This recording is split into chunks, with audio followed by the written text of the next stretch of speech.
بسم اللہ الرحمن الرحیم۔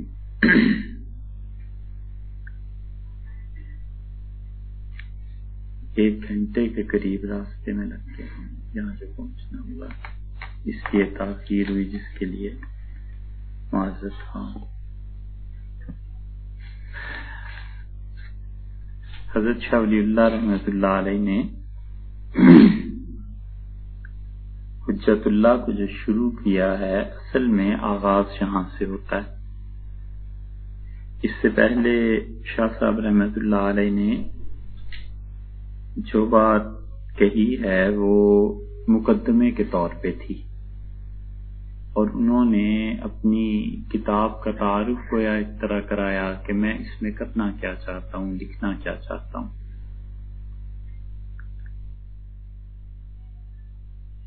اور جو یہاں سے شروع کیا ہے تو عنوان انہوں نے باندھا ہے کہ القسم الاول، یہ پہلی قسم ہے، اور پھر کہتے ہیں کہ والقواعد الکلیۃ التی تستنبط منها المصالح المرعیۃ فی الاحکام الشرعیۃ سبعۃ مباحث فی 70 بابا۔ یہ پہلی قسم ہے، اور اس میں میں قاعدے اور کلیے کی باتیں بیان کروں گا جن کے ذریعے وہ مصلحتیں نکالی جا سکتی ہیں جو احکام شرعیہ میں ملحوظ رکھی جاتی ہیں۔ اس عبارت پر جب ہم غور کرتے ہیں تو شاہ صاحب رحمۃ اللہ علیہ نے پہلی بات یہ بتائی کہ قاعدے اور کلیے کی بات کیا ہے، اور ہوتا یہ ہے کہ بعض لوگوں کا دماغ جزیات کی طرف چلتا ہے، حافظہ اچھا ہو، مضبوط ہو تو بڑے اچھے مفتی ہو جاتے ہیں، جزیات کا علم آ جاتا ہے کہ یہ ہے تو یہ فتویٰ ہوگا، یہ ہے تو یہ فتویٰ ہوگا، یہ ہے تو یہ فتویٰ ہوگا۔ اور بعض لوگوں کا دماغ ایسا ہوتا ہے جو اصول کی طرف چلتا ہے، کلیات کی طرف، تو کلیات میں بڑے پکے ہوتے ہیں۔ تو جن لوگوں کا دماغ کلیات کی طرف چلتا ہے وہ ایک اصول کی بات یاد رکھ لیتے ہیں، اور پھر اصول پہ وہ مسائل کو بیان کرتے چلے جاتے ہیں۔ ایسے ہی جیسے ایک آدمی کے پاس بہت سے برتن ہیں، تو اس نے برتن رکھے ہوئے ہیں، بیچ رہا ہے، اور ایک آدمی نے برتنوں کی بجائے چاک لگا لیا، اور چاک پہ وہ برتن بناتا چلا جاتا ہے، اور لوگوں کو بتا دیتا ہے کہ میرے پاس جو بھی مٹی آئے گی میں جو چاہوں گا اس کا برتن بنا لوں گا۔ تو امت میں دونوں طرح کے افراد پیدا ہوتے رہے ہیں۔ جن لوگوں کا دماغ اصولوں کی طرف چلتا تھا، اللہ تعالی نے انہیں بہت برکتوں سے نوازا تھا۔ مثلا حضور اقدس صلی اللہ علیہ وسلم کے بعد اگر آپ دیکھیں تو صحابہ کرام رضی اللہ عنہ میں حضرت عمر رضی اللہ عنہ کی شخصیت ایسی تھی، حضرت علی رضی اللہ عنہ کی شخصیت ایسی تھی، ابن مسعود رضی اللہ عنہ کی شخصیت ایسی تھی کہ یہ قاعدے اور کلیے بیان کرتے تھے، اور ان قاعدوں اور کلیوں کی بنیاد پر آگے جتنے سوالات اٹھتے تھے حل ہو جاتے تھے۔ یہ اب ہمارے ہاں سمجھنا بھی آسان ہے کہ جو لوگ میتھ پڑھتے ہیں، فزکس پڑھتے ہیں، ان کو ایک قاعدہ اور کلیہ سمجھا دیا جاتا ہے، الجبرے میں بھی ایسے کر لیتے ہیں، باقی کوسچنز ہوتے ہیں اس پہ حل کرتا چلا جاتا ہے۔ اور ان کے بعد اگر آپ امت میں دیکھیں تو اس طرح کے بہت لوگ آتے رہے۔ امام شاطبی رحمۃ اللہ علیہ آئے، اور شاطبی نے الاعتصام بالسنہ میں قاعدے اور کلیے نقل کر دیے، اور انہوں نے کہا کہ یہ قاعدے کی بات ہے، یہ کلیے کی بات ہے، اب اس پہ دین کو پرکھیں۔ مثلا قواعد اور اصول میں ایک بات یہ بتا دیتے ہیں کہ ہر وہ چیز جو زمانے کے تغیر کے اعتبار سے، وقت کی تبدیلی کے اعتبار سے اور حالات کے بدل جانے کے اعتبار سے دین کے لیے کی جائے گی وہ بدعت نہیں ہے۔ اور پھر وہ کہتے ہیں کہ قاعدہ اور کلیہ یہ ہے کہ وقت اور زمانہ بدل جائے اور دین میں کوئی چیز کی جائے گی تو یہ بدعت ہے۔ اب کہنے کو صرف ایک لفظ کا فرق ہے کہ دین کے لیے کی جائے یا دین میں کی جائے۔ اب اس قاعدے پہ کیا ہوا؟ انہوں نے کہا کہ تم دیکھو حضور اقدس صلی اللہ علیہ وسلم نے مساجد کے بارے میں ہمیں اصول بتا دیا کہ قبلہ رخ ہونی چاہیے، اللہ کے علاوہ کسی کی عبادت نہیں ہونی چاہیے، پاک ہونی چاہیے، یہ چند ایک موٹی موٹی بات ہے۔ اب کوئی آدمی کہتا ہے مسجد ایئر کنڈیشنڈ ہونی چاہیے، دوسرا کہتا ہے نہیں یہ بدعت ہے۔ ایک آدمی کہتا ہے مسجد میں کارپٹ ہونے چاہیے، دوسرا کہتا ہے دری ہونی چاہیے، قالین کا بچھانا بدعت ہے۔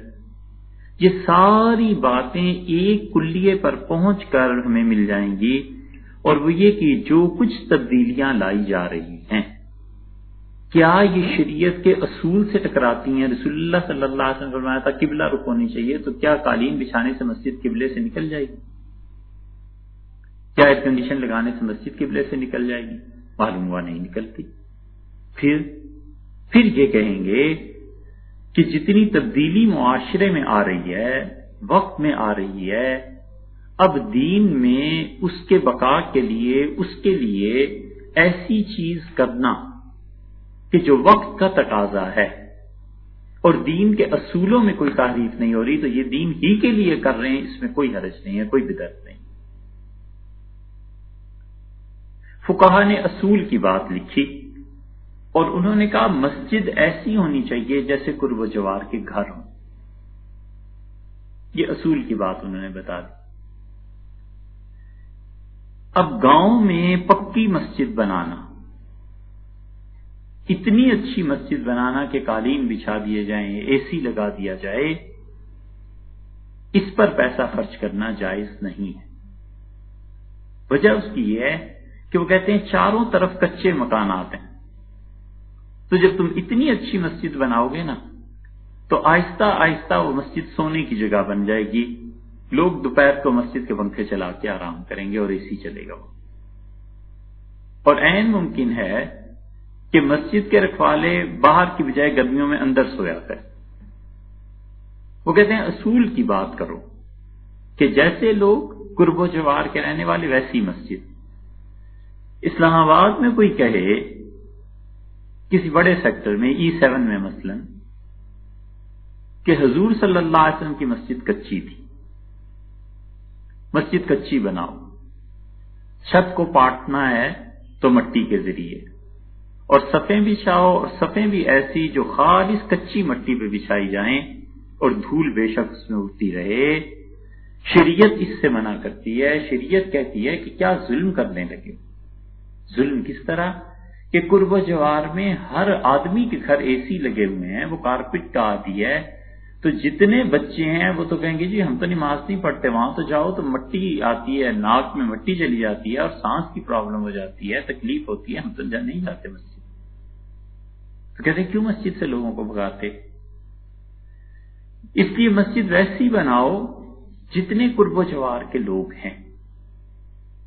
اسی لیے یہ فقہا بڑے عقل مند تھے، بہت عقل مند تھے۔ شامی نے اپنے زمانے کے بارے میں لکھا ہے، انہوں نے کہا ہمارے زمانے میں اگر دو آدمی بھی پکے اور سچے ہوں اور وہ چاند کی گواہی دے دیں تو میرے دور میں قبول کر لی جائے۔ شامی کا دور کون سا ہے؟ آج سے صرف 200 سال پہلے کا۔ انہوں نے کہا وجہ اس کی یہ ہے کہ ہمارے زمانے میں لوگوں کو رمضان سے اتنا بودھ ہو گیا ہے، اتنی نفرت ہو گئی ہے روزوں سے عام مسلمانوں کو کہ جو شخص سچی گواہی جا کر دے گا اس کو ماریں گے۔ تو اسے چاہیے اپنی جان بچائے۔ لوگ گالیاں دیں گے، گالیاں دیتے ہیں اور مارتے ہیں، تو اس لیے اگر وہ گواہی نہیں دے گا تو لوگ 2 یا 3 روزے، لفظ ان کے یہ ہیں کہ 2 یا 3 روزے لوگ کھا جاتے ہیں۔ چاند ہوا نہیں ہوا، ہوا نہیں ہوا. الحمدللہ ہمارے زمانے میں مسلمان ایسے نہیں کرتے. اب تعلیم یا شعور جو چیز بھی آپ کہیں زیادہ ہو گیا، جو بھی وجہ اس کی ہوئی وہ ایک الگ بات ہے. لیکن شامی نے اپنے زمانے میں لکھا ہے، انہوں نے کہا اس لیے ہمارے دور میں تو 2 آدمی بھی گواہی دیں گے تو ٹھیک ہو جائے گا. اس سے پیچھے چلے جاؤ، بلخ کے جو لوگ تھے، قاضی ایوب رحمت اللہ علیہ جب گئے بلخ میں، تو بلخ میں 500 آدمی رمضان کے چاند کی گواہی دینے آئے، انہوں نے قبول نہیں کی. انہوں نے کہا بلخ جیسا شہر 500 آدمی گواہی دے رہے ہیں، یہ قابل قبول نہیں. کیوں؟ ایسے ہی ہے جیسے کراچی میں فرض کر لو 100 آدمی آ جائیں اور کہیں جی ہم نے چاند دیکھا ہے، تو کراچی جیسے شہر میں 100 آدمی کیا معنی رکھتے ہیں؟ پنڈی سے 10 آدمی آ جائیں، اور پنڈی میں 10 آدمیوں کی کیا حیثیت ہے؟ لاکھوں کی آبادی ہے. اگر چاند تھا تو اس چاند کو ہزاروں کو دیکھنا چاہیے تھا. تو جس وقت میں تبدیلی آتی ہے، فقہا قواعد، اصول اور کلیات بیان کرتے ہیں کہ اس کلیے کے تحت یہ چیز آئے گی، اس قاعدے کے تحت یہ چیز آئے گی، یہ چیزیں ہوں گی. اس کی متعدد مثالیں آپ کو ملیں گی. اور شریعت اس موقع پر جو چیزیں اس میں رکاوٹ ہوتی ہیں اسے شریعت اعتبار میں نہیں لاتی. مثلا غیر محرم کو دیکھنا، کسی خاتون کو غلط نظر سے دیکھنا شریعت نے سختی سے منع کیا. ایک آدمی نے شادی کرنی ہے، وہ کہتا ہے جی میں نے اسے دیکھنا ہے، اور دیکھتے ہوئے میری نظر پاک نہیں رہے گی، میں اس کی فگر پوری دیکھنا چاہتا ہوں. فقہا کہتے ہیں دیکھو اس کا اعتبار نہیں ہے کہ تمہاری نظر پاک نہیں رہے گی. وہ اس مکروہ چیز کو، اس کراہت کو اٹھا دیتے ہیں. کہتے ہیں اس لیے کہ ساری زندگی گزارنی ہے نا اس نے، تو یہ گناہ بھی نہیں ہے کیونکہ وہ دیکھ ہی کسی اور مقصد سے رہا ہے. تو زمانے کے اعتبار سے جو تبدیلیاں آتی ہیں وہ اصل میں جو قواعد اور کلیے فقہا نے لکھ دیے تھے اس کے تحت آتی چلی جاتی. تو اس لیے امت میں ایسے افراد پیدا ہوتے رہے جو قاعدے اور کلیے سے بات کرتے تھے، اور ان میں بہت بڑی شخصیت آخری زمانے میں حضرت تھانوی نفر اللہ برکتہ کی. اس لیے امداد الفتاوی اگر آپ دیکھیں تو حضرت کے کتنے ہی فتوے ایسے ہیں جن پہ نظر ثانی کی ضرورت ہے. نماز کے بارے میں حضرت کا ایک فتویٰ ہے، کئی ایک فتوے ہم کہتے ہیں لیکن ایک مثال دیتے ہیں. اس فتوے پہ مولانا تقی عثمانی صاحب نے لکھا ہے اس کے حاشیے میں کہ حضرت تھانوی رحمۃ اللہ علیہ متعلق یہاں حضرت سے تسامح ہوگی. اور کئی فتوے ہمارے مفتی کفایت اللہ صاحب رحمۃ اللہ علیہ نے یہ فتویٰ دیا ہے کہ مرزائیوں کا ذبیحہ جائز ہے. کیسے جائز ہو سکتا ہے؟ اب دیکھیں تو یہ فتویٰ 1930-35 کا ہے، اور مفتی کفایت اللہ صاحب رحمۃ اللہ علیہ وہ اتنے بڑے مفتی تھے کہ متحدہ ہندوستان میں کوئی جب یہ کہتا تھا کہ مفتی صاحب کا فتویٰ ہے تو مراد دلی کے حضرت ہی ہوتے تھے. اور اتنے متقی انسان تھے، اتنے پرہیزگار تھے کہ یہ اب تو پتہ نہیں لوگ اس کام کو جانتے ہیں، یعنی کروشیا ہوتا تھا، کروشیے سے ٹوپیاں بنتی تھی نا عورتیں کسی زمانے میں. مفتی صاحب کروشیے سے ٹوپیاں بن کے اور جامع مسجد دلی کے باہر بیچتے تھے، اور جو پیسے ملتے تھے اس سے گزارا کرتے. اتنے متقی انسان تھے، لیکن علم میں اتنے پکے تھے کہ انہوں نے کچھ مسائل حضرت تھانوی رحمۃ اللہ علیہ جیسے آدمی سے بحث کی، حضرت تھانوی رحمۃ اللہ علیہ رجوع فرما دیا اور کہا صاحب آپ صحیح. اب حضرت نے کیوں فتویٰ دے دیا؟ اس لیے کہ مرزائیت اس وقت پوری طرح کھل کے سامنے آئی ہی نہیں تھی. غلام احمد قادیانی مرا تھا 1908 میں، کوئی 20-25 سال پہلے. ابھی کتابیں نہیں آئی تھیں، ابھی چھپی نہیں تھی، پریس اتنا عام نہیں ہوا تھا. تو مفتی صاحب رحمۃ اللہ علیہ نے یہ سمجھا کہ جس طرح اہل کتاب ہوتے ہیں یہ بھی اہل کتاب ہے. لیکن حضرت کے بعد جو بھی آئے، حضرت کی ساری عظمت، احترام، عزت ان کا بالکل ٹھیک ہے، لیکن حضرت یہ فتویٰ ٹھیک نہیں. اس فتوے میں آپ سے تسامح ہو گیا، ہوتا ہے، کوئی عرض نہیں. صحابہ کرام رضی اللہ عنہ سے فتوے میں ایسی بات ہو گئی تو اور تو پھر کوئی رہتا ہی نہیں نا. تو یہ اصول اور کلیات میں حضرت تھانوی رحمۃ اللہ علیہ فتویٰ دیتے ہیں، اور کئی جگہ فتوے ایسے آ جاتے ہیں جس کے متعلق کہا جا سکتا ہے کہ یہ فتویٰ نہیں ہے، فتویٰ کچھ اور ہونا چاہیے۔ اس کی ایک مثال تھی جیسے مولانا تقی صاحب نے لکھ دیا۔ تو جتنے قاعدے اور کلیے ہیں اس پہ وہ پھر اس سانچے میں وہ پھر ڈھالتے چلے جاتے ہیں، پھر نئے سے نئے مسائل بتاتے چلے جاتے ہیں، اور کچھ ہوتے ہیں جو صرف مسائل کے حافظ ہوتے ہیں، ان سے جتنی مرضی مسائل پوچھ لو وہ مسائل بتاتے چلے جائیں گے کہ فلاں جگہ ہے، فلاں جگہ ہے، فلاں جگہ ہے، قاعدے کلیے کے متعلق کو کہتے ہیں اتنی خبر نہیں ہے۔ اور کچھ میں اللہ نے دونوں چیزیں جمع کی ہوتی ہیں، قواعد اور کلیات پہ بھی نظر ہوتی ہے، اور فقہ میں بھی ایسی ایسی باتیں ہوتی ہیں کہ سبحان اللہ دماغ ہے۔ حضرت شاہ ولی اللہ رحمۃ اللہ علیہ کا دماغ دونوں کی طرح نہیں ہے۔ شاہ صاحب رحمۃ اللہ علیہ کا دماغ ہے قواعد اور کلیات پہ، اور وہ قاعدے اور کلیے بیان کرتے ہیں۔ صاحبزادے تھے شاہ عبدالعزیز صاحب رحمۃ اللہ علیہ، ان کو خوب چیزیں یاد تھیں، اور شاہ عبدالعزیز صاحب رحمۃ اللہ علیہ کی کتابیں افسوس کے ضائع ہو گئیں، اور کچھ جو رہ گئی ہیں وہ اب تک چھپی نہیں۔ شاہ ولی اللہ رحمۃ اللہ علیہ کی پوری کتابیں نہیں چھپی۔ شاہ صاحب رحمۃ اللہ علیہ 1761-62 میں انتقال ہوا، اور اب تقریباً 250 سال ہو گئے، لیکن ابھی تک ہمارے ہاں ایسے لوگ ہی پیدا نہیں ہوئے جو شاہ صاحب رحمۃ اللہ علیہ کی کتابوں پہ تحقیق ہی کر لے کوئی کہ شاہ ولی اللہ رحمۃ اللہ علیہ کی کتابیں گئیں کہاں، چھپی کیوں نہیں، ان میں کیا کیا تبدیلیاں ہو گئیں، کیا کیا تحریفات ہو گئیں۔ ابھی تک یہ ایسے پیدا ہی نہیں ہوئے، ہمارے مدارس نے ابھی تک ایسے پیدا نہیں کیے بچے جو علمی طور پر اس ایک شخصیت ہی کو دیکھ لیں کہ شاہ ولی اللہ رحمۃ اللہ نے کیا۔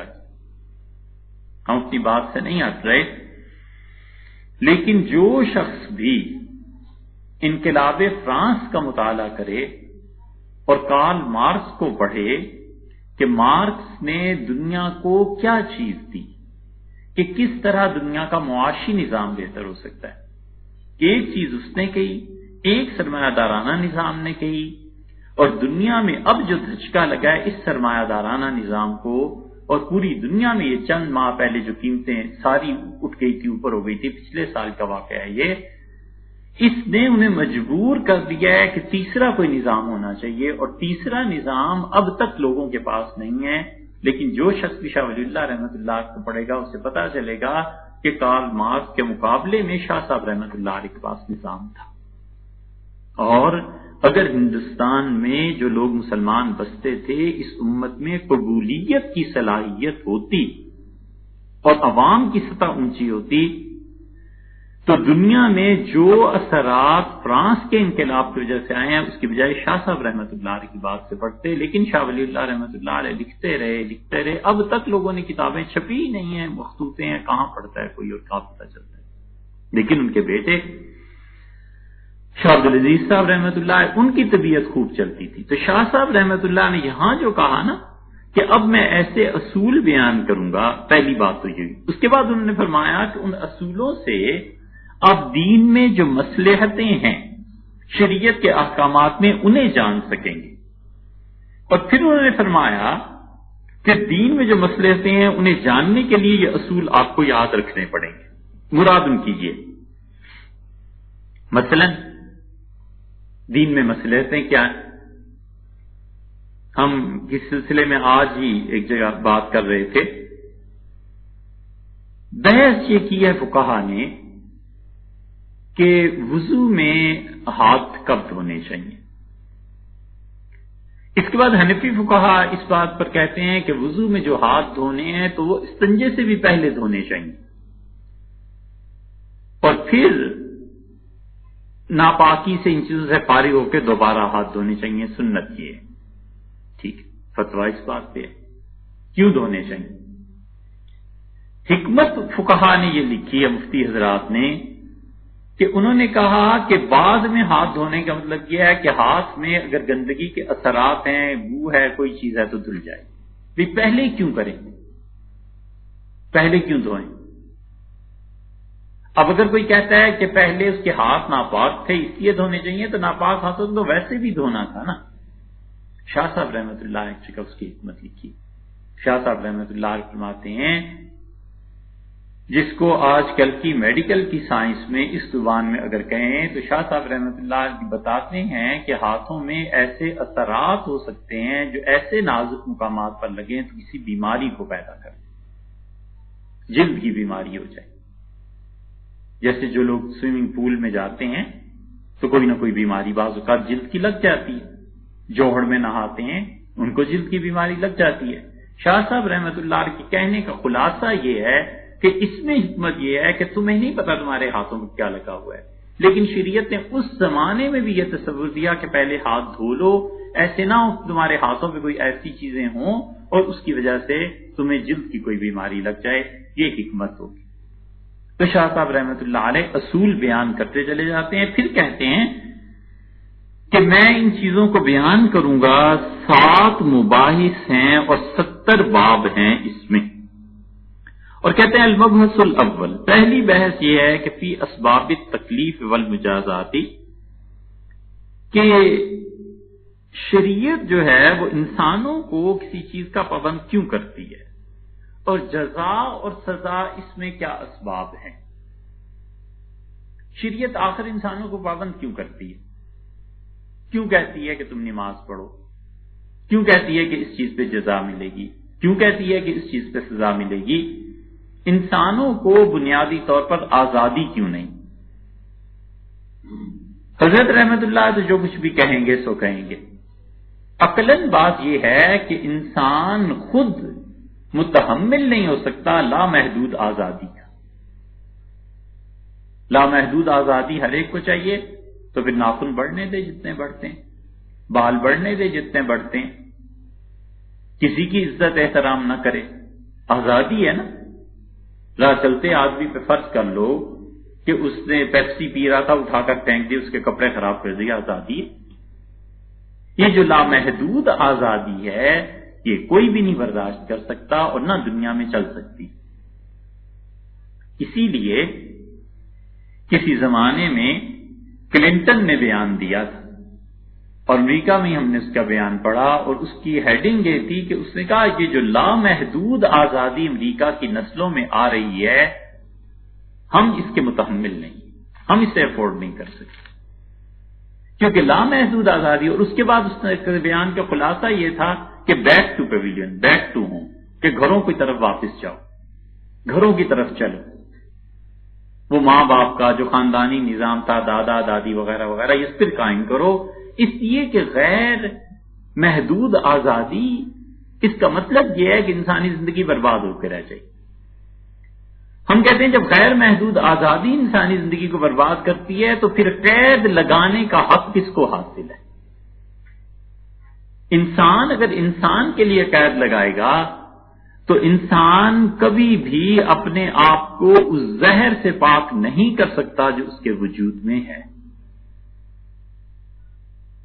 انبیاء علیہ السلام کی بات چھوڑ دیں، وہ تو ہوتے ہی معصوم ہیں، لیکن عام سطح پہ اجازت دے دی جائے کہ یہ انسان اس کے لیے قانون بنائے تو اس میں انسان کے جو ذاتی رجحانات ہیں اس کا دفیہ کیسے کرے گا؟ مثلا جانوروں میں زہر ہوتا ہے، بچھو ڈنک مارتا ہے اس لیے کہ اس کی دم میں زہر ہوتا ہے۔ سانپ کے متعلق کیا کہتے ہیں؟ جو ڈاکومنٹریز اور یہ چیزیں آتی ہیں وہ کہتے ہیں اس کے دانتوں میں زہر ہوتا ہے، اور وہ اس کی دانتوں کے ساتھ جو تھیلیاں ہوتی ہیں وہ توڑ دیتے ہیں، زہر ختم ہو جاتا ہے۔ اسی طرح انسان میں بھی زہر ہوتا ہے، اور انسان کے زہر کا محور اور مرکز اس کا دل ہے، اس کے دل میں زہر ہوتا ہے۔ اسی لیے اللہ نے فرمایا ہے کہ وَإِن يَكْتُمْهَا، اور جو سچی شہادت کو چھپائے گا نا فَإِنَّهُ آثِمٌ قَلْبُهُ، اس کا دل گناہگار ہو جائے گا، دل میں زہر آ جائے گا۔ اور اللہ تعالیٰ نے فرمایا فَإِنَّهَا لَا تَعْمَى الْأَبْصَارُ، ایسے نہیں ہے کہ یہ لوگ آنکھوں کے اندھے ہوں۔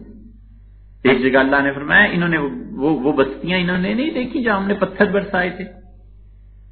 اللہ تعالیٰ نے کئی قوموں کی مثالیں دے کر کہا کہ یہاں یہ نبیوں کو علیہ الصلوۃ والسلام جھٹلاتے رہے، یہاں عذاب آتا رہا، اللہ نے کہا ان کی آنکھیں نہیں ہیں، دیکھتے نہیں ہیں. اور پھر آگے فرمایا وَلَٰكِن تَعْمَى الْقُلُوبُ الَّتِي فِي الصُّدُورِ، حقیقت یہ ہے کہ ایسے ظالم لوگوں کے دل اندھے ہو جاتے ہیں جو سینوں میں ہیں.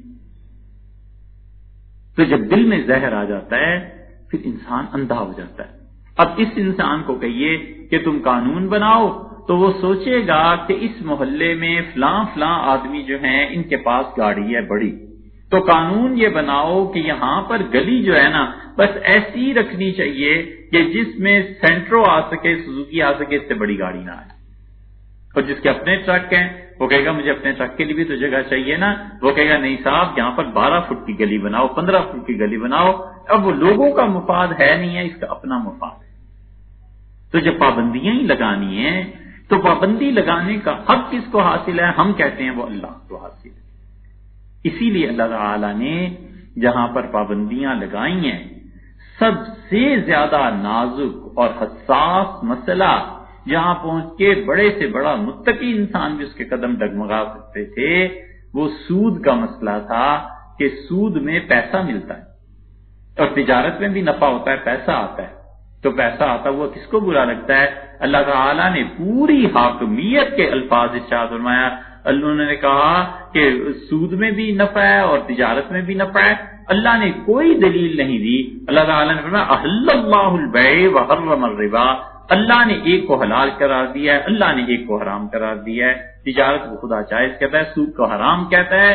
اگر نہیں مانو گے تو مجھ سے جنگ کرو گے. بس کوئی حکمت کوئی چیز بیان نہیں کی، بس صاف کہا کہ یہ اس لیے کہ اگر اس مسئلے میں حکمتیں بیان ہونی شروع ہو جاتی تو بہت سے لوگ ایسے بھی ہو سکتے تھے جو کل کو سودی کاروبار کے ذریعے باتیں کرنے لگتے کہ پیسہ آ رہا ہے، لوگوں کے قدم ڈگمگا جائیں، اس لیے کہ پوری انسانی زندگی معیشت پر دار و مدار ہے اس کا.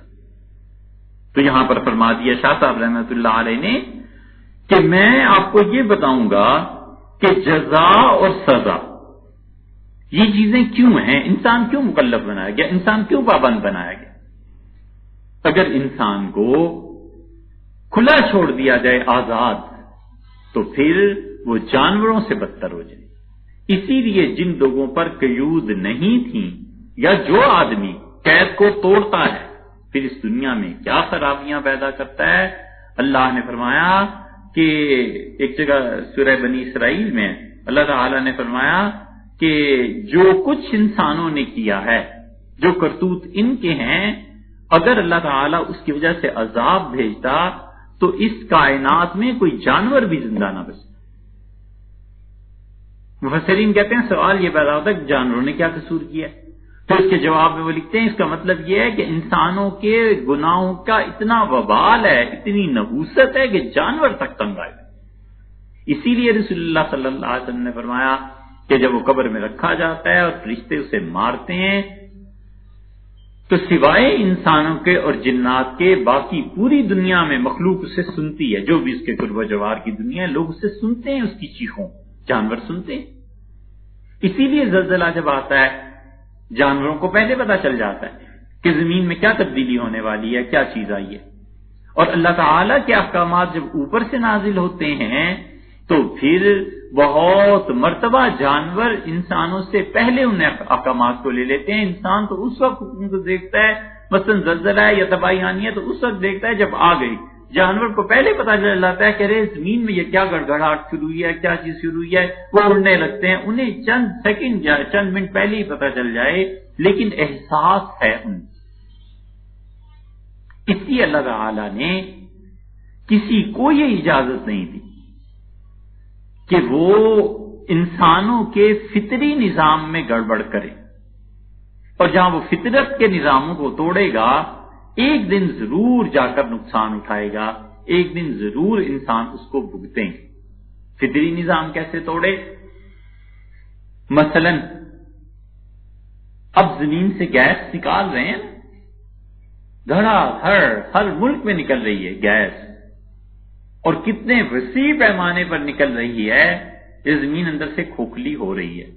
کوئی وقت آئے گا جب اس گیس کے نکالے جانے پر لوگ بحث کریں گے، اگر قیامت نہ آئی، اگر عیسیٰ علیہ السلام نہ آئے اس وقت تک، تو لوگ بحث کریں گے کہ دیکھو انسانوں کا کتنا نقصان ہو گیا.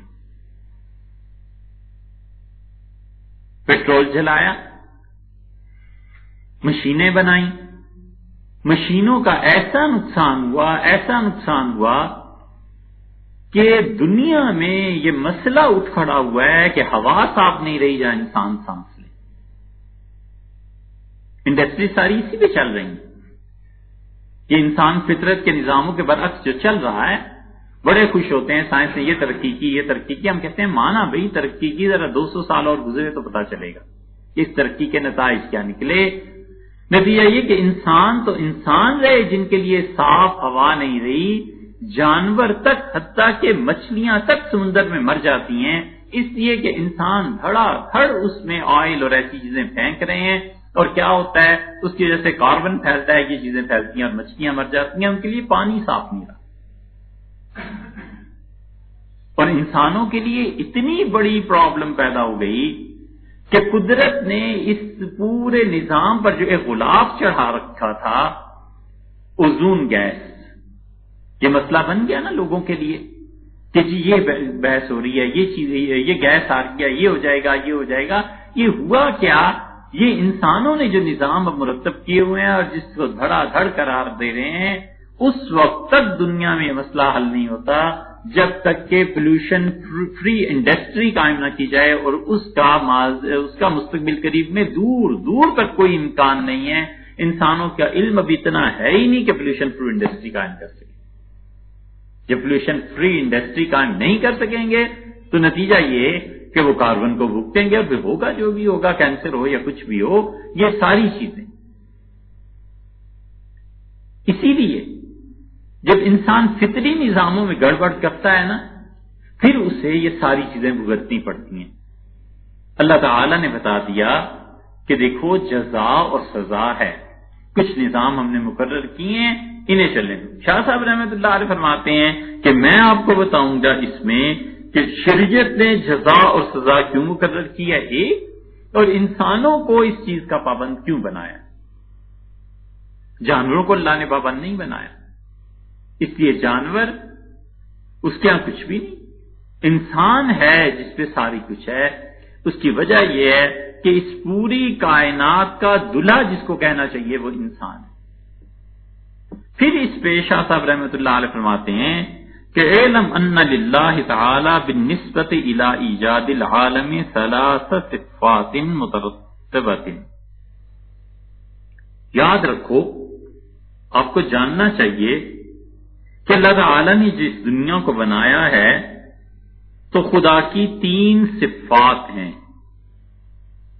احدھا الابداع، پہلی صفت اللہ کی ابداع ہے، اور وہ یہ چیز ہے کہ ہوا ایجاد شیء، کسی چیز کا ایجاد کرنا، لا من شیء، کسی چیز سے نہیں، فیخرج الشیء، اور اس چیز کو نکالتا ہے، من کتم العدم، عدم سے، بغیر مادت، بغیر کسی مادے کے۔ وسئل رسول اللہ صلی اللہ علیہ وسلم، اور حضور اقدس صلی اللہ علیہ وسلم سے پوچھا کسی نے، ان اول ھذا الامر، اللہ کے رسول یہ کائنات کا آغاز کیسے ہوا تھا؟ فقال، تو رسول اللہ صلی اللہ علیہ وسلم، کان اللہ ہے، اللہ تھا، ولم یکن شیء قبلہ، اور اللہ سے پہلے اس کائنات میں کوئی چیز نہیں۔ والثانیہ، اور اللہ کی دوسری صفت ترتیب کے اعتبار سے اس پوری کائنات کے لیے الخلق، وہ اللہ کا تخلیق کرنا ہے، ایجاد کرنا ہے، وہ ایجاد الشیء من شیء، اور خلق کہتے ہیں کسی چیز سے چیز کو بنانا، کما خلق آدم من التراب، جیسے اللہ تعالیٰ نے آدم علیہ السلام کو مٹی سے بنایا۔ یہ 2 صفات، اور تیسری صفت اللہ تعالیٰ کی شاہ صاحب رحمۃ اللہ نے آگے چل کے بیان کی ہے، اور وہ انہوں نے بیان کی ہے تدبیر۔ بس آج اتنی بات کرتے ہیں۔ شاہ صاحب رحمۃ اللہ نے کہا اس پوری کائنات کو جو اللہ نے بنایا ہے تو در حقیقت اللہ تعالی کی 3 صفات ہیں جو کام کرتی ہیں۔ یہ پوری کائنات جو ہے نا، یہ حقیقت میں اللہ کی صفات کے ساتھ جڑی ہوئی ہے۔ اللہ تعالی نے اس کائنات کو بنایا ہی اس لیے کہ وہ اپنی صفات کا اظہار کرے۔ صوفیہ کہتے ہیں کہ اللہ تعالیٰ نے چاہا کہ وہ جانا جائے، اس لیے اس نے اس کائنات کو بنایا، یہ حدیث میں آتا ہے، ایسی کوئی حدیث نہیں ہے۔ بس ٹھیک ہے، صوفیہ کہتے ہیں اور صحیح کہتے ہیں، حدیث نہیں۔ حدیث کے معاملے میں بڑا محتاط رہنا چاہیے۔ 20 روایات ہیں جو صوفیہ بیان کرتے چلے جاتے ہیں اور اصل میں کوئی نہیں دیکھتے۔ امام غزالی رحمۃ اللہ جیسے بڑے صوفی کو دیکھو، اپنے میدان میں سبحان اللہ کیا کہنے، غزالی رحمۃ اللہ جیسے انسان کہاں روز روز بھی پیدا ہوتے ہیں، لیکن حدیث کے معاملے میں وہ اتنے کم مایا ہیں، ان کے پاس اتنا کم سرمایہ ہے کہ انہوں نے وفات سے 2 سال پہلے کسی کو اپنے گھر پہ رکھ کے بخاری شریف پڑھی نہیں تھا۔ اس لیے حدیث پر اعتبار کرنا بڑا دشوار ہو جاتا ہے۔ حضرت شاہ صاحب رحمۃ اللہ علیہ حجت اللہ میں احادیث لاتے ہیں ایسی جن کے متعلق اگر کہیں پہنچے تو عرض کریں گے کہ اس حدیث کی کوئی سند نہیں۔ تو حدیث کو جن لوگوں نے نقصان پہنچایا ہے ان میں سب سے بڑے یہ نقصان پہنچانے والے صوفیہ۔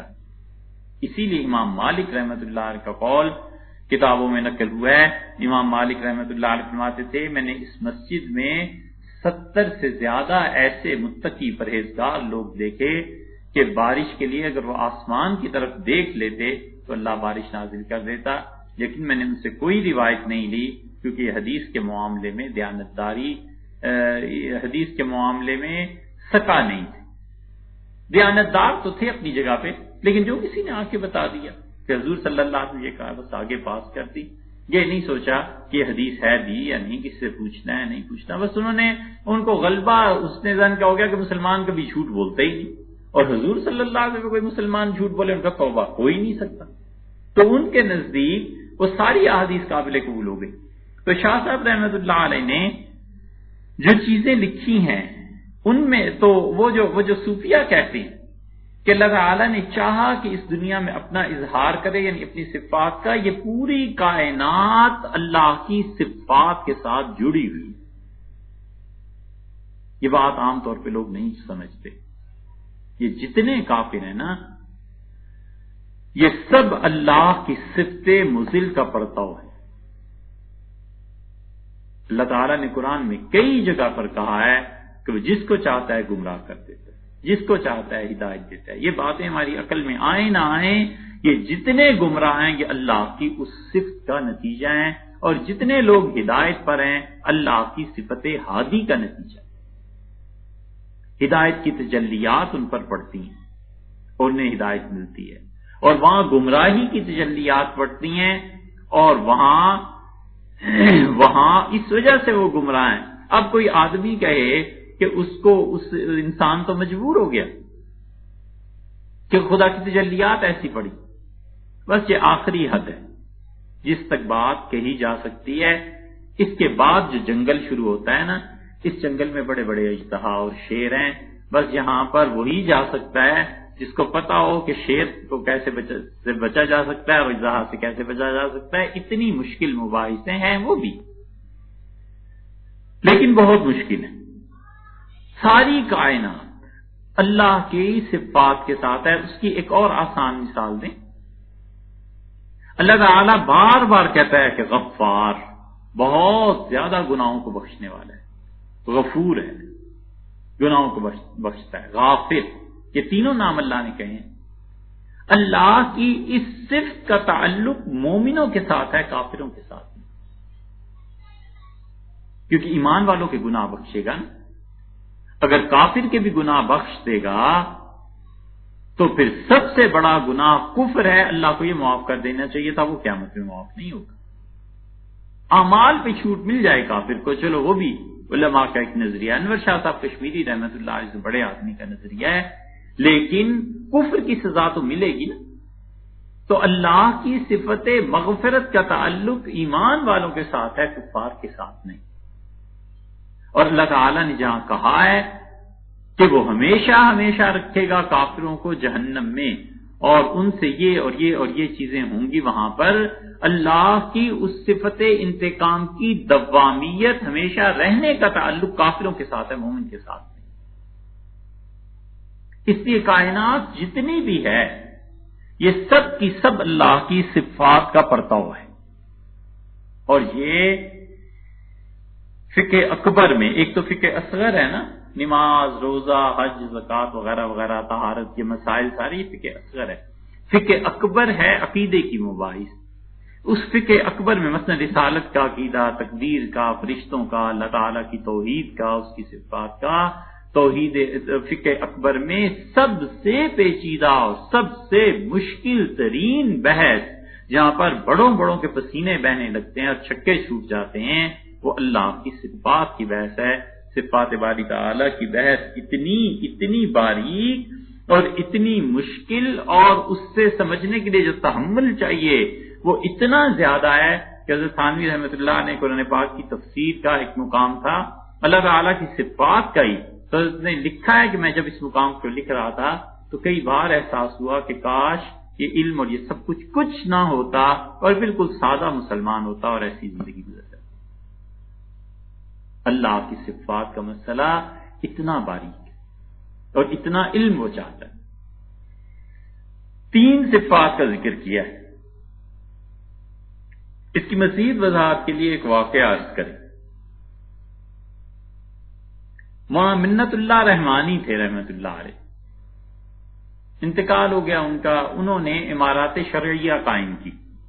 امارات شرعیہ کا مطلب یہ ہے کہ شریعت نے، خلاصہ اس کا یہ ہے کہ شریعت ہمیشہ یہ کہتی ہے مسلمانوں سے کہ تم جہاں بھی زندگی گزارو کہیں اپنا امیر مقرر کرو، ایسے ہی نہیں کہ جدھر منہ اٹھایا چل پڑے اور کوئی سر پہ ہے ہی نہیں۔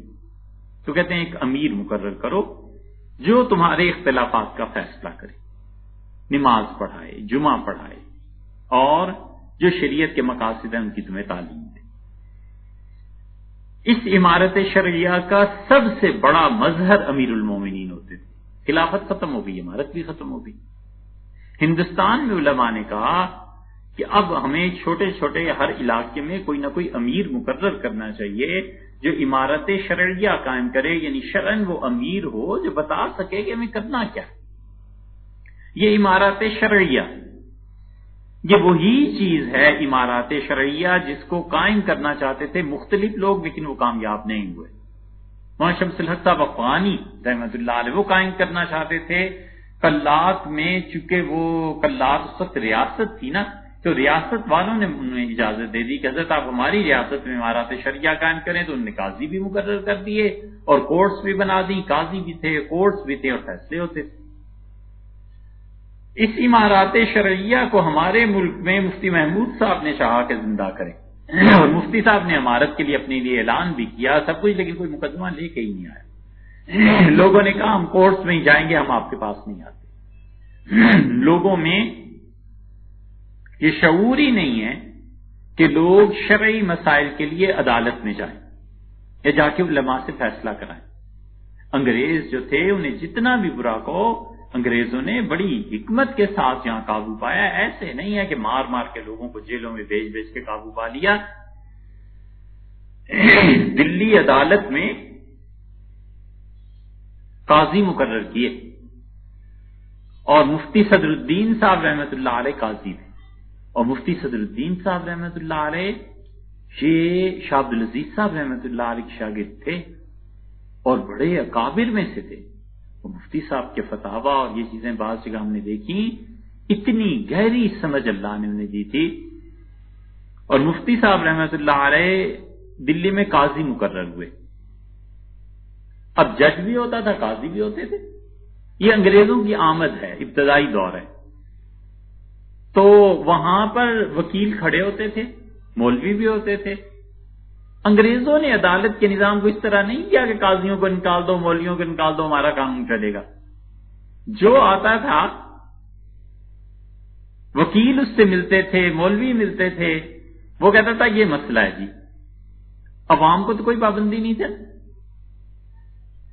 حکومت ختم ہو گئی مسلمانوں کی، تو شرعی نظام کو انگریزوں نے اس طرح نہیں کیا کہ ایک دن میں ختم کر دیں۔ انہوں نے کہا ہمارا بھی نظام ہے، آپ کا بھی نظام ہے، ہماری بھی تعلیم ہے، آپ کی بھی تعلیم ہے، ہم اسکول بنا رہے ہیں، آپ مدرسوں میں کام کریں، ہم مدارس کو ختم نہیں کر رہے۔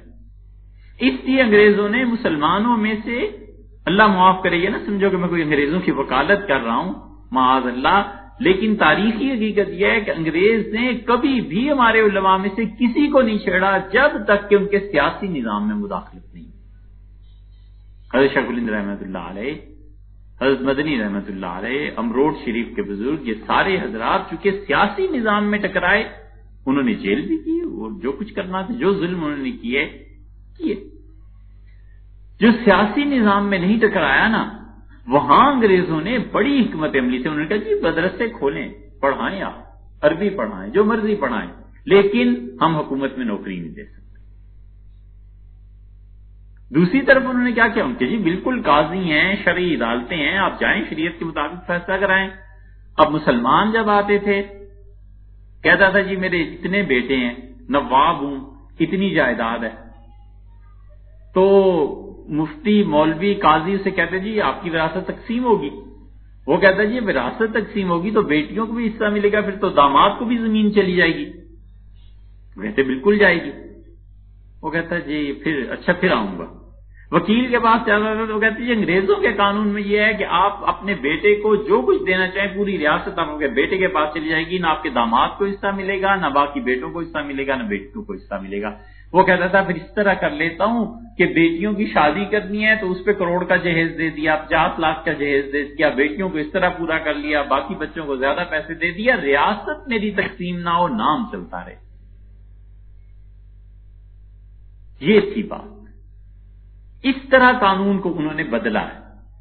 تو خود مسلمانوں نے شرعی عدالتوں میں جانا چھوڑ دیا، انگریزوں کی طرف چلے گئے کہ جی انگریزوں کے ہاں تو جا کے ریاست بچتی ہے. یہ چیزیں اسی قسم کی امارات شرعیہ قائم کرنے کی مفتی صاحب نے کوشش کی تھی، اور مفتی صاحب کامیاب کہاں سے ہوتے، لوگ گئے ہی نہیں. کسی نے کہا جی، لوگوں نے کہا جی ہمیں انگریزی قانون اسی میں جانا ہے، اس لیے کہ وہاں پر ہمارے تحفظات زیادہ ہیں، پیسہ زیادہ اچھی طرح ملتا ہے، ریاست قائم رہتی ہے، جائیداد قائم رہتی ہے. حتیٰ کہ نواب تو پھر وہ ہزاروں ایکڑ اراضی کے مالک تھے، عام گاؤں کے نمبردار نہیں گئے.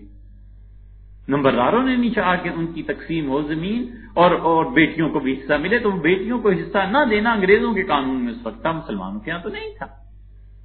اور یہی وہ چیز تھی جو اس کے بعد لال مسجد والے کرنے کی کوشش کرتے رہے کہ یہاں پر مفتیوں کی جماعت ہو گئی، لوگ آئیں گے. کوئی نہیں گیا، کوئی نہیں آیا. ایک کا دکھا کوئی کیس آیا ہوگا تو آیا ہوگا، لوگ گئے ہی نہیں، اس لیے کہ لوگ تیار ہی نہیں ہیں ذہنی طور پر کہ وہ شریعت کو قبول کریں. لوگ جب تیار نہیں ہیں تو آپ شریعت کو کس پہ نافذ کرنا چاہتے ہیں؟ اب بنائیں نا قانون کہ جو بھی ڈرائیور گاڑی چلاتے ہوئے اس کی غفلت سے، یہ آئے دن خبر آتی ہے کہ 5 مسافر انتقال ہو گیا، 6 شہید ہو گئے، 7 ہو گئے. یہ شریعت کا قانون ہے کہ شریعت کہتی ہے اگر ڈرائیور کی غفلت سے کوئی بچہ، بڑا، بوڑھا، جوان، عورت، مرد کوئی مر جاتا ہے تو ڈرائیور کے ذمے ہے، ان کی یونین کے ذمے ہے، وہ اس کے پیسے ادا کریں گے.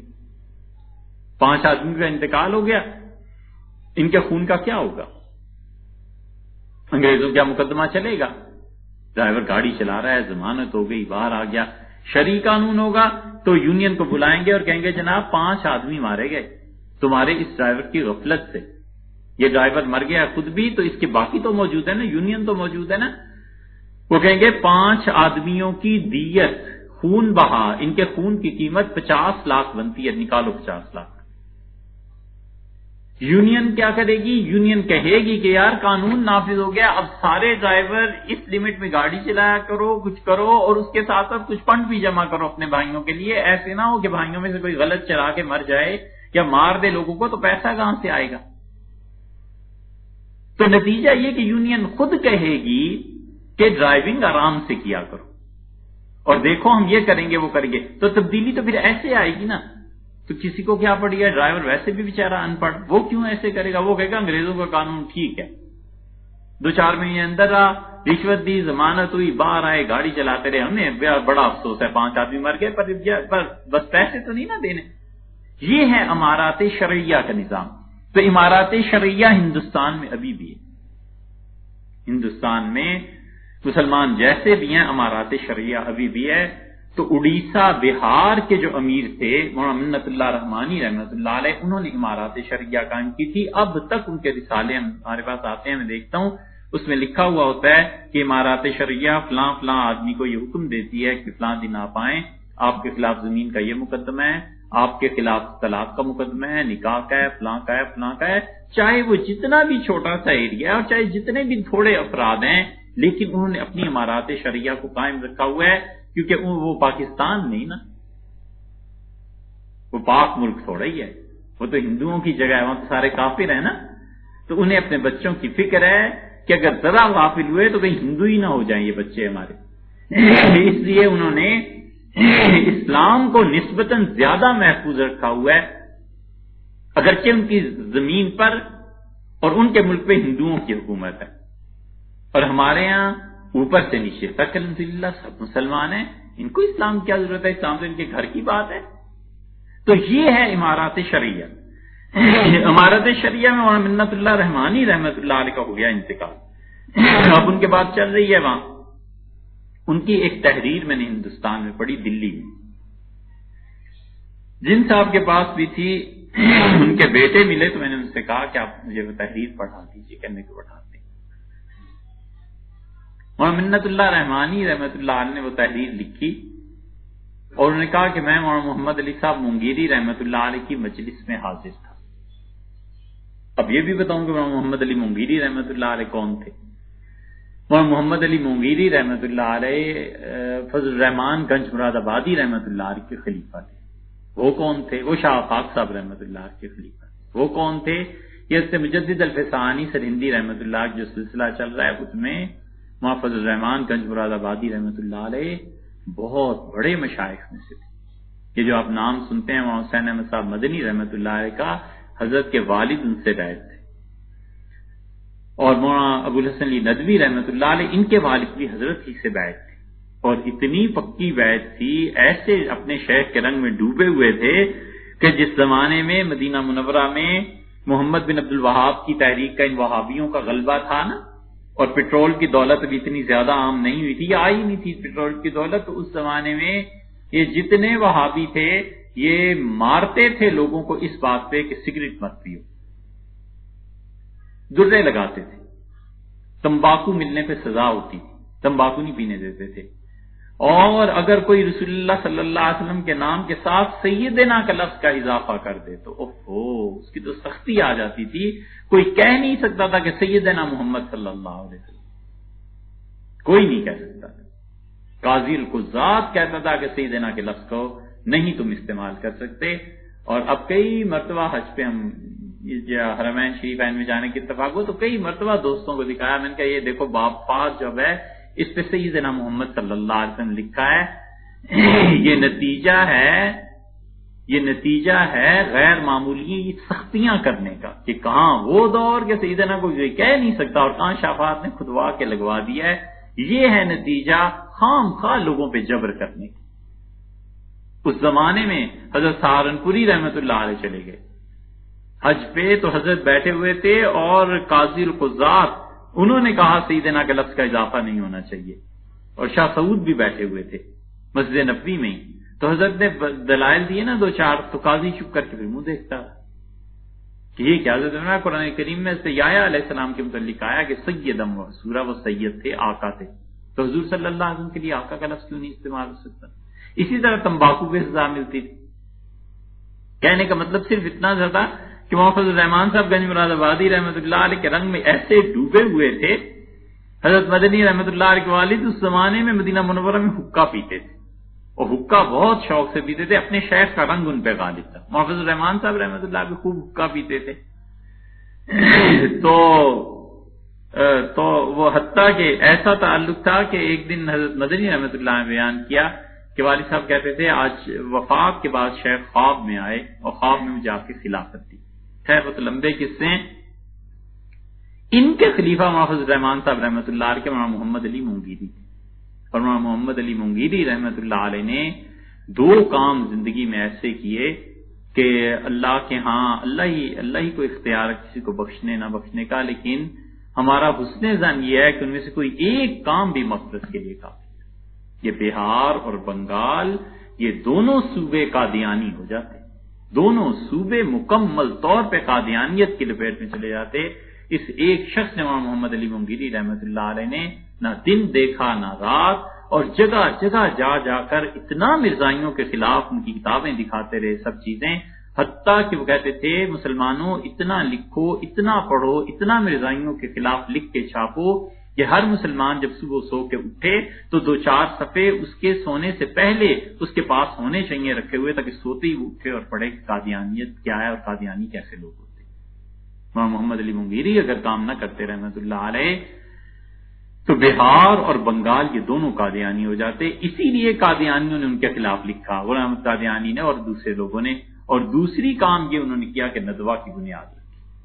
یہ دونوں کام ان کے بڑے عظیم حسنات ہیں۔ حضرت کی تحریر پڑھی، مولانا منت اللہ صاحب نے لکھا کہ میں نے حضرت سے عرض کیا ایک مجلس میں کہ حضرت اللہ جانتا ہے ہم بڑے اخلاص کے ساتھ جاتے ہیں، جا کے لوگوں کو سمجھاتے ہیں، دین کی دعوت دیتے ہیں، اور اس زمانے میں تبلیغ ابھی شروع نہیں ہوئی تھی، تبلیغی جماعت کا آغاز تو الیاس صاحب رحمۃ اللہ کی تحریک شروع نہیں ہوئی تھی۔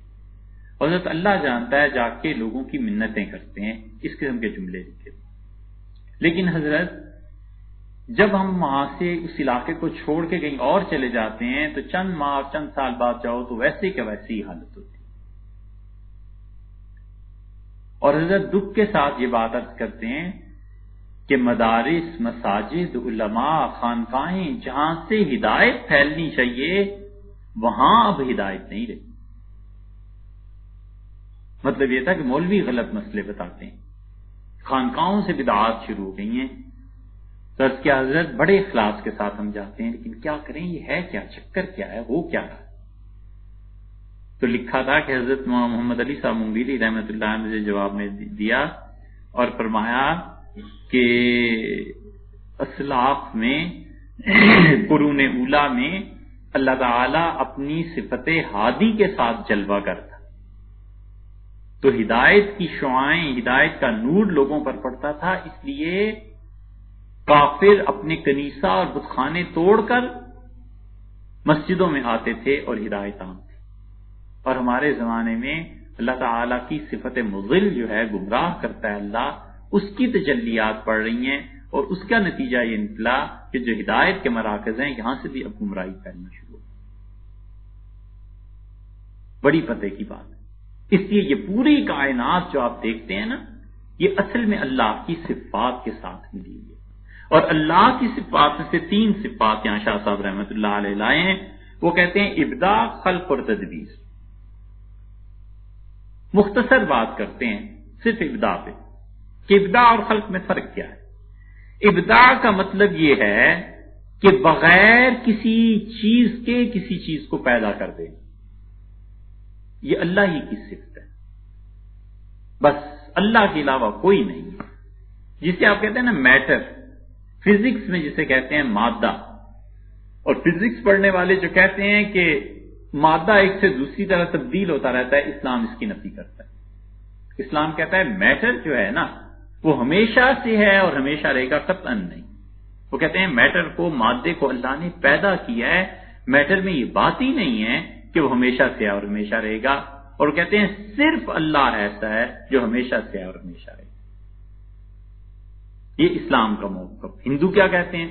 ہندو کہتے ہیں 3 چیزیں ہمیشہ سے ہیں، ہمیشہ رہیں گی، ایک اللہ، ایشور، اور ایک مادہ اور ایک روح، آتما۔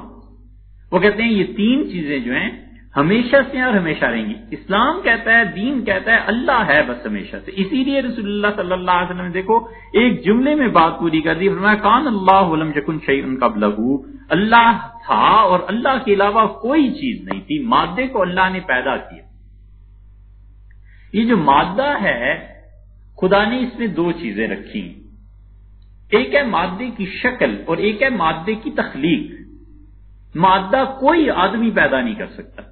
جتنے ایلیمنٹس ہیں اس دنیا میں، فزکس کی نظر سے آپ دیکھیں، یہ ایلیمنٹس میں جتنا بھی اضافہ ہو جائے، فرض کر لو قیامت تک 200-400 اور ایلیمنٹ نکل آئیں، یہ اللہ نے پیدا کیے ہیں، انسان نے پیدا نہیں کر سکتا۔ آدھا حصہ اللہ نے انسان کو دے دیا، کہا اس کی شکل تمہارے اختیار میں دی، شکل جیسے مرضی بناؤ۔ مٹی ہے، خدا نے پیدا کر دی اور کہا اس سے تم گھڑا بنا لو اور اس سے تم جگ بنا لو اور گلاس بنا لو، یہ تمہارا مسئلہ ہے، ہمارا نہیں، یہ اختیار دے دیا۔ مادے میں اللہ نے آدھا اختیار انسانوں کو دیا، آدھا اپنے پاس رکھا ہے۔ کہ مادے کی تخلیق نہیں کی جا سکتی، یہ ہے ابداع۔ اسی لیے بغیر کسی چیز کے کسی چیز کو پیدا کرنا یہ صرف اللہ ہی ہے۔ اسی لیے وہ کہتا ہے بدیع السماوات والارض، آسمانوں کو اور زمین کو پیدا کرنے والا فقط اللہ ہے۔ اس لیے جو لوگ فزکس پڑھاتے ہیں نا، وہ کہتے ہیں کہ بھئی مادہ نہ پیدا ہو سکتا ہے اور نہ تباہ ہو سکتا ہے۔ ہم سوچتے ہی رہے جب ہم نے پڑھی کہ یہ کیا بات کرتا ہے، اللہ ہی ہے جو نہ پیدا ہوا ہے اور نہ تباہی ہے اس پہ، اللہ کے علاوہ کون سی ایسی چیز ہے؟ لیکن ظاہر ہے کہ انہوں نے دین کو یا عقیدے کو پڑھا ہو تو پھر وہ بتائیں نا کہ بیٹے یہ قانون ہے نیوٹن کا، یہ عقیدہ نہیں ہے، عقیدہ ہمارا وہی۔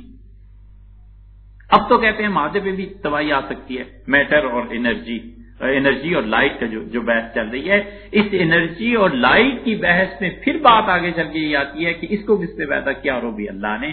کوانٹم کی جو تھیوری ہے اس پہ آئندہ بات کریں گے انشاءاللہ۔ ایک ہے ابداع، کہ بغیر کسی چیز کو کے پہلے ہونے سے اسے پیدا کر دینا، یہ اللہ ہے۔